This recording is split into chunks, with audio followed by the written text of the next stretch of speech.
જય ગૌ માતા, જય ઠાકોરજી, ધનરાજ પ્રાકૃતિક ફાર્મ, નારાયણભાઈ વસરા. આજે આપણે મળવા આવ્યા છીએ રાજભાઈ રામાણીને, અને રાજભાઈ રામાણીના ફાર્મના ઘઉં જોઈ અને ચાલો આગળ આપણે વિસ્તૃત ચર્ચા કરીએ. શું પ્રાકૃતિકમાં ખરેખર ઘઉં કેવા રહેશે અને કેવા થાય છે? કેમ કે ઘણા બધા લોકોની માનસિકતા કે પ્રાકૃતિકમાં આ ન થાય, આ ન થાય. આપણે ઘણી વખત બતાવેલું છે બધી વસ્તુ થાય, પણ યોગ્ય માર્ગદર્શન અને યોગ્ય ટ્રીટમેન્ટ પ્રમાણે કરીએ. તો ચાલો આપણે રાજભાઈનો રિવ્યુ. રાજભાઈ, શું લાગે તમને ઘઉંમાં અને કેવું તમારું ઉત્પાદન દર વર્ષે હોય અને કેટલા વર્ષથી તમે કરો છો? હું પ્રાકૃતિક કરું છું છેલ્લા 9 વર્ષથી, ધોરાજી તાલુકાનું કલાણા ગામ. અને શરૂઆતમાં તો મગફળીને કપાસ કરતો, એટલે એમાં ઘઉં બહુ ઓછા હોય, પણ છેલ્લા 1.5 વર્ષથી ઘઉં હોય છે. એટલે દર વર્ષે મારે ઘઉંમાં 35 મણથી લઈ અને 55 મણ સુધીનું ઉત્પાદન લીધેલું છે. વાતાવરણ ફરક પડતો હોય, અને આ વર્ષે ઘઉં સારા દેખાય છે, એટલે 2 ખાંડી ઉપર તો થશે. હવે કેવા થાય હવે પાછલો ગરમીનો પીરિયડ કેવો કે એનો તો આ રાજભાઈના ઘઉં છે.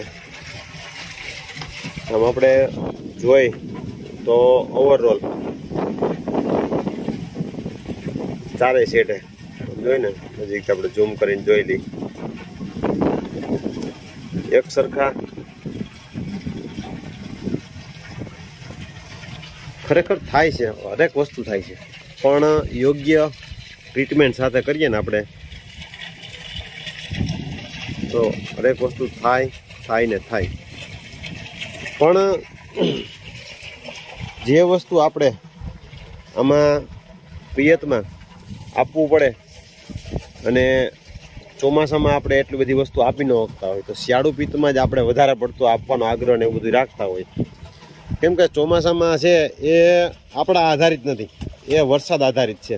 વરસાદ કેવોક પડે અને કેવોક થાય એના ઉપર આધાર રાખે. તો આ ઘઉં આપણે જોઈ શકતા હશું કે ઘઉં એકદમ સરસ મજાના હજી નીંગલ પડી અને નીકળતા આવે છે, એટલે સરસ મજાની હાઈટ પણ થશે. અત્યારે આમ જોઈએ તો રાજભાઈને આમ અત્યારે કમરથી સેજ નીચે, પણ પ્રાકૃતિકમાં એટલી બધી હાઈટ તો જનરલી ઓછી જોવા મળે છે. પણ જ્યારે એકદમ નીંગલી અને થર હરખા વ્યવસ્થિત થઈ જાય ને, ત્યારે એની જે ફૂટની ડુંડી ને બધી જોઈ તો ત્યારે આપણે સાચો આઈડિયો આવે. હજી એની ફૂટનું ને ચાલુ છે. હા, તો હા, એ તો એ દેખાય છે હજી જો, હજી તો નીકળી છે આમ ડુંડી બારે. તો આમ રાજભાઈ, આમ ગ્રાહકોનો ને કેવો તમારામાં રિવ્યુ છે આમાં? મારે જે દર વર્ષે ઘઉં લઈ જાય છે ને, એ બધા ગ્રાહકના લગભગ ઓર્ડર રિપીટ હોય છે, મોટા ભાગના. પછી ટ્રાન્સપોર્ટ ને લીધે જ્યાં પહોંચાતું નથી ને એ લોકોનું ના હોય, બાકી ઘઉં ખાવામાં સરસ થાય છે અને સ્વાદમાં ફરક પડે છે. હા, એટલે આપણે જે ગ્રાહકો જે લઈ જાય છે અને એનો અનુભવ કેવો છે, જે ટેસ્ટમાં, જે ખરેખર જે પેલા બજારમાં મળતા એ ઘઉં ખાતા અને આપણા જે આ ઘઉં મગાવે ને પછી એનો સ્વાદનો એનો રિવ્યુ કે એ તમને કાંઈ કસ્ટમર દ્વારા જણાવેલો? હા, સ્વાદનો રિવ્યુમાં બહુ વખાણ કરે છે. અને બીજા નંબરમાં એક વસ્તુ કસ્ટમર એ ખાસ ધ્યાન દોરે છે કે જે જનરલ દવાવાળા ઘઉં હોય ને એ થોડાક બગડી જાય છે, તેમાં પેલા ધનેરા આવી જાય છે. ત્યારે આપણા ઘઉંની જે ટકાઉ શક્તિ છે ને એ સારી છે, ઝડપથી ખરાબ નથી થતા. ભલે દાણાની જે લાઇટ અને ક્વોલિટી જે રાસાયણિક જેવી ના હોય, પણ એ જ એની ગુણવત્તાનું માપદંડ છે. ખરેખર આનું કોઈ મીટર નથી હોતું. 100%. એટલે રાસાયણિકમાં કેવું છે, એ બ્યુટી પાર્લરના માલ જેવું છે, ચમકી અને સરસ મજાનું બની જાય ખરી, પણ હકીકતે જે એની ટકાઉ શક્તિ જે રાજભાઈ કીધી એ પ્રમાણની ટકાઉ શક્તિ એ વસ્તુ નથી રહેતી. તો ખાસ કરીને જે પ્રાકૃતિકમાં જે છે ને, માલનો એ રીતનો આગ્રહ નહીં રાખવાનો કે ભાઈ સારું દેખાતું છે, બજારમાં જે લાઇટવાળું દેખાતું છે.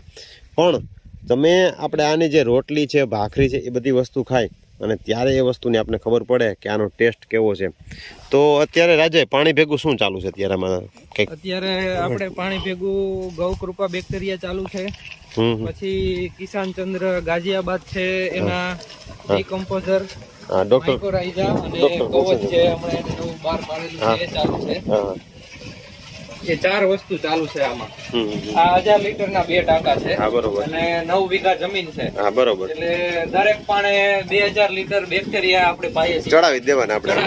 કારણ કે ચોમાસામાં જનરલ શું છે, વરસાદને લીધે છંટકાવનો એનો સમય રહેતો નથી, એ આપણા આધારિત નથી. આપણે તૈયારી કરીને વરસાદ આવી જાય. હા એટલે અત્યારે શિયાળુ સિઝનમાં જેટલું આપણે આ પાવાનો આપણે આગ્રહ રાખીએ એટલી જ આપણી સફળતા છે અને એટલી જ આપણે ચોમાસામાં એ આપણે બેનિફિટ રૂપે બને.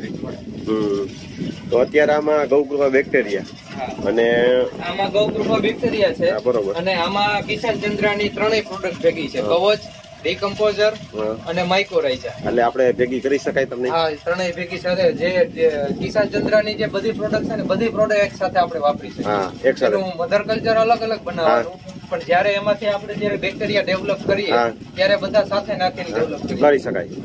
હા, તો એ પણ અને એના કેવા કર્યા રિઝલ્ટ કેવા છે? આમ એનું રિઝલ્ટ બહુ સારું છે.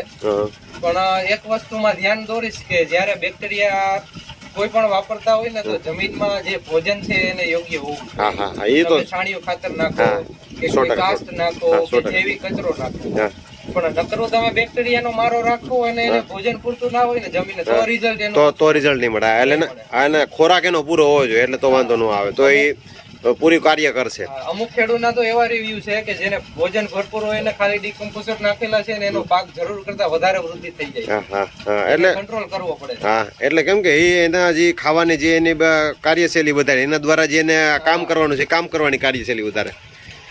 તો આ અમે રાજભાઈનો અનુભવ લીધો અને ખૂબ સરસ મજાના ઘઉં છે. તો ચાલો આપણે નવા વિડીયો સાથે મળશું. અને રાજભાઈ તમારા ખાસ કોન્ટેક્ટ નંબર આપીજો જેથી કરીને આ બાજુના વિસ્તારના કોઈ હોય, જુનાગઢ વિસ્તારની આ બાજુના વિસ્તારમાં, ધોરાજીના વિસ્તારમાં, કેમ કે અહીંથી જુનાગઢ તમારે નજીક થાય. મારે કલાણાથી ઉપલેટા, ધોરાજી, જુનાગઢ, વંથલી અને માણાવદર બધા સેન્ટર 20 કિલોમીટરના અંતરે થાય. બરોબર છે. અને મારો નંબર છે 81 285 41023. એટલે કોઈ પણ જો રાજભાઈનો કોન્ટેક્ટ કરવો હોય અને મધર કલ્ચર આપણે અહીંથી ગૌકૃપાનું ને બધી વસ્તુ મળી જાય, બરોબર ને? હા, અત્યારે આપણી પાસે બધું છે. હા, તો એનો મધર કલ્ચર હું ગૌકૃપાનું સીધું અમદાવાદ થી લઈ આવું છું, ગોપાલભાઈ ને ત્યાંથી, કારણ કે એ એક વખત આપણે બનાવવાનું હોય ને વિશ્વાસપાત્ર રીતે બનાવવું પડે. હા, બરોબર છે. હા, તો રાજભાઈનો કોન્ટેક્ટ અચૂક કરી અને જોતો હોય તો લઈ જાય. જય ગૌ માતા. જય ગૌ માતા.